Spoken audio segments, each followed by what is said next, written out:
Good morning, everyone. Welcome to Treya Tarot. This is the collective weekend read for January 17th to January 19th, 2025. I took a break this week, so please forgive me for not posting any videos, but I needed to rest and kind of get back to some things in my life. So I kind of let it slide for the week, but I'm back for the weekend read, and I should be back for Monday's read as well. Okay, so if you like these readings, please like, subscribe, comment, all the stuff.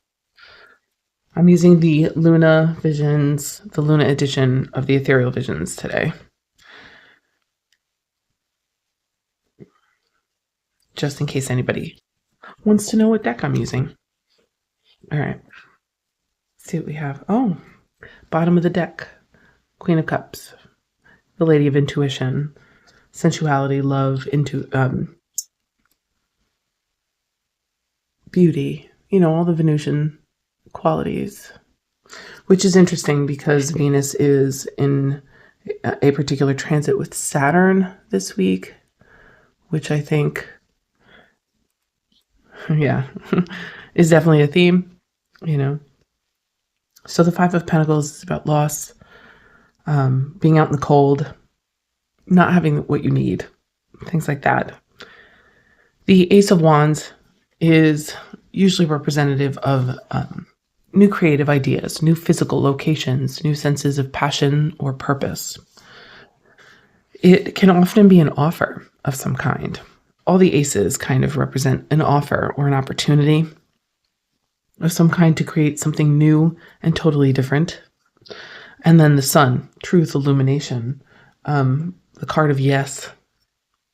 So the thing here is that, especially considering the transit that I just mentioned, I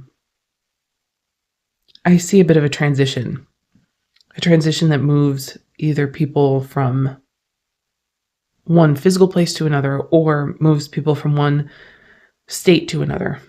The state of being out in the cold, the state of not knowing where your resources are coming from, the state of being in the wound, to the state of illumination or truth. The beauty about the Sun is that it brings, unsurprisingly, it brings a warmth to a situation. So let's say you're dealing with, especially considering the Venus-Saturn transit, you're dealing with a particular relational state of being or relationship issue that has allowed you to kind of carry a wound for a while, or has kept you kind of stagnant in some sense. There is movement here to a brighter place, to a warmer place. So it would not surprise me if collectively we are kind of facing some level of isolation versus community, or some level of how we relate to or what we take serious in our relationships with other people, and in all contexts, because the Venus-Saturn transit just tends to bring out the seriousness of the relational themes, depending on where this transit falls in your chart. If you're interested in knowing where that is, check out today's video from Adam Ellen Voss, Nightlight Astrology. His horoscopes today were really very specific and told you which house the transit was happening in your chart by not sun sign, by rising sign. So the information is in that video. I'll try and link it in the description box below if you want to check that out. The Knight of Swords, Queen of Pentacles, and the Chariot.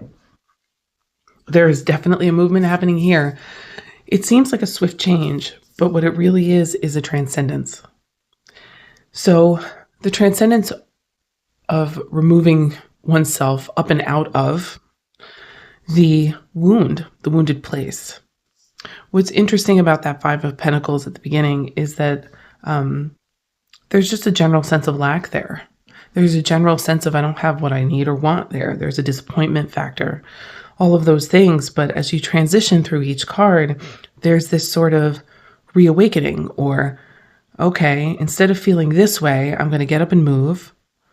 I'm going to deal with the truth. I'm going to let that warm me up so that I'm not so cold. I'm going to make decisions. I'm going to move towards what I know I want. Reestablishing that nurturance here.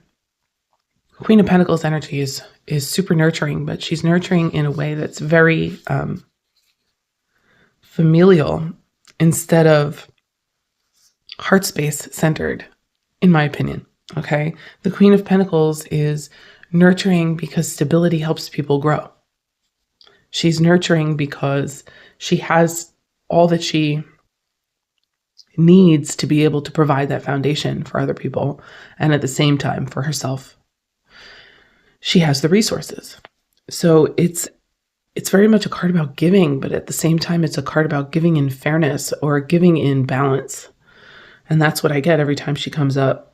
This sort of enjoyment of the physical reality of being able to nurture other people or be present with other people, as well as being present for yourself, because there's no lack implied in the Queen of Pentacles. There's definitely no wasted resources implied. It's just the implication of having all that you could possibly need to be able to share and support other people. The Chariot, transcendence, pulling yourself out of one thing into another, similar to that Ace of Wands energy there, in that there's definitely a movement. King of Pentacles. All right, so we have a pair here that actually both want to provide, which is also beautiful, because I feel like this transit or this next week of our lives may bring us very close to how we can support each other. King of Swords, and then the Nine of Swords. There's going to be some speaking of anxieties. Be prepared for people in your life to come to you, and or for you to need to speak on some of your more vulnerable, more present vulnerabilities. I'll say it that way. So the Nine of Swords, it's mental energy. So they are anxieties in the mind. They're not necessarily in the reality. I would like to point that out, that this may relate directly to anxieties that you could be carrying from the past that are more about you than they are about the people you're relating to. Because that King of Swords tells me that there's a direct expression. There's a direct expression of what it is that's weighing on the mind. And then a receptivity to the support of the healing of that. Do you see what I mean? The Pentacles cards here give you that foundation of resource to give you the safety to speak on the anxieties. Three of Pentacles, collaboration and work. Queen of Wands, there's the heart space nurturance, okay? So the Queen of Wands, she's the queen of the home and the hearth, right? But for me, she's the queen of the heart in a lot of ways. Even though I know Queen of Cups is technically the queen of emotions, the Queen of Wands is the one who stokes the inner fire, okay? So she keeps us going. She keeps us feeling. She keeps us present. In a lot of ways, that influence is about creating safety within the construct of some kind of family. So the Three of Pentacles and the Queen of Wands tells me that there's this collective coming together or relational coming together of people who know they belong in this sort of familial exchange.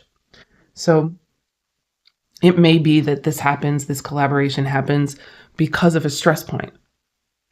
Because of that Five of Pentacles and the Nine of Swords, this may not necessarily be like a happy transit, but it's going to have a serious tone potentially. But it has a serious tone that helps people come together in collaborative work. Helps people come together based on the truth, based on how they really feel, Ace of Wands, based on what their real goals are. These Pentacles cards are very reality-based, so there's no illusory quality here. This is very much, this is what I'm seeing, this is how I feel, and this is what I need to create, and I want to create this with these people. And then that Knight of Pentacles, the knight who waits for more information. The Knight of Pentacles is great in this particular circumstance because with the Three of Pentacles card and the Knight of Pentacles looking directly at it, it's kind of a question for me. It brings up a question. And it's the question of, what do I do and who is really in support of me. It's the question of, is that collaboration real? Does it provide foundation? Can I rely on it? If I'm going to make certain moves, if I'm going to start creating in a certain direction, I need to know that this support structure will support that. So while Venus, I think it's Venus square Saturn, but it's a particular transit that will bring up the seriousness of what relationship means, what beauty and truth and trust and art, creativity, what it all means to us. It wouldn't surprise me, similar to what Adam Ellenboss said in his horoscopes today, wouldn't surprise me if this was, for some of us, about creating something, about actually creating a thing, an experience with another person that is about artwork, actual, art, music, writing, actual creation, especially with that Ace of Wands. There's definitely a creative energy here. And it has to do with getting past our anxieties in an effort to collaborate with one another in the real world. Because our real world collaborations, both in our partnerships and in our communities and families, is how we're going to move ourselves forward, is how we're going to get the support that that Knight of Pentacles needs to make the choice to move. So those are the themes coming up for today. I think it's worth saying that whenever we're trying to sort of verify whether or not we're safe in any particular type of relationship or collaboration, I think one of the best things we can do is just to speak up. Speak up. Use your voice. And I think that's part of this. So anyway, have a wonderful weekend. If I feel like reading this weekend, I'll come back. I have a feeling I might want to come back during the weekend too. So there might be a bonus read, but if not, I'll see you Monday morning. Have a good weekend. Bye.